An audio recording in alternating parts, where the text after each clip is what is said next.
Hello! I hope you're having a fabulous week. I know I am. I've had a lot of questions lately about channeling. Maybe because we're getting ready to teach our How to Channel Even If You Think You Can't class. Brings up a lot of questions. Can we channel our inner guidance or inner beings? Are we channeling even if we don't sound like Adironnda? Can I use channeling in ordinary conversations when I'm working with friends or helping others?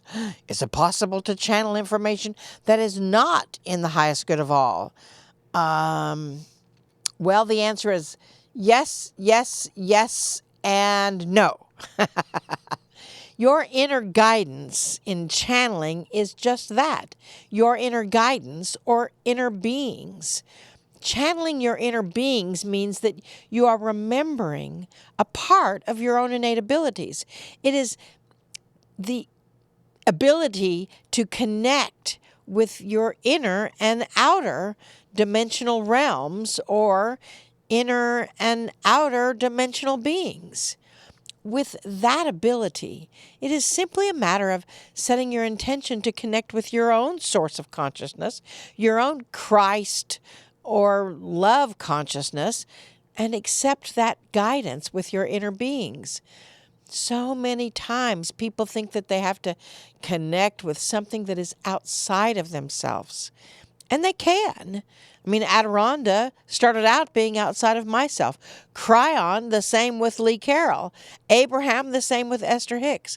I believe they came from outside of the human realm of consciousness. However, I also know that probably many of the inner beings that I channel come from my own inner guidance system. I channel my own inner beings. You kind of each have that ability. Your inner guidance is learning how to connect with you, just as you're learning how to connect with them. It just that somewhere along the line, we forgot how to make that connection. We are now remembering or relearning how to clearly connect the dots or inner guidance. Can you connect with a guide that is not from the light? I even hesitate to ask that question. It really is interesting, and a lot of people get caught up in that. But that's exactly why there's so much fear around channeling. You see, people have the ability to connect directly with the guidance from God or Source.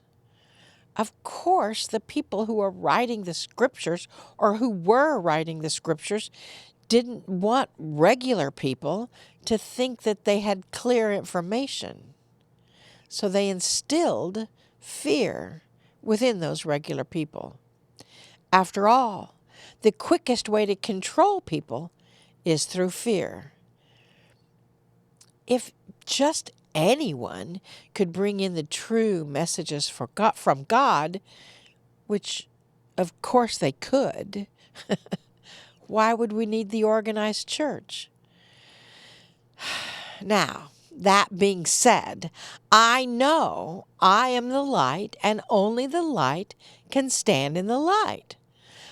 I am also of the belief that I set the intention to only connect with that light whenever I connect to Spirit. I'm not sure where that came from. Somewhere, sometime, somebody along the line said that when I connect to Spirit, I connect to all Spirit.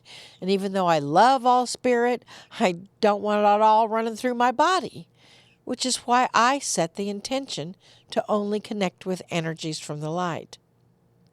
In learning to channel, as you are moving into non-physical realms, I believe it's a good idea to set the intention for the highest good and joy of humankind. Then you are channeling your own inner beings or your own inner guidance because you, yourself, God, would not lead you astray. Only your ego would lead you astray. But that is a subject for a different time. Namaste, y'all. Namaste.